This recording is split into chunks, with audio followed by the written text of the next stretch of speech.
इस चिड़िया के गले में कुदरत ने एक ऐसा मशीन फिट किया है कि ये जो भी आवाज एक बार सुनती है तुरंत उस आवाज की कॉपी करना चालू कर देती है, जैसे किसी बच्चे की रोने की आवाज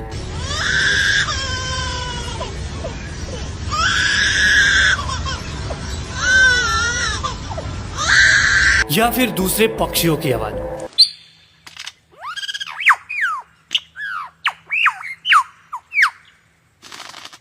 कुत्ते की आवाज, कार और हॉर्न की आवाज और पता ना क्या क्या।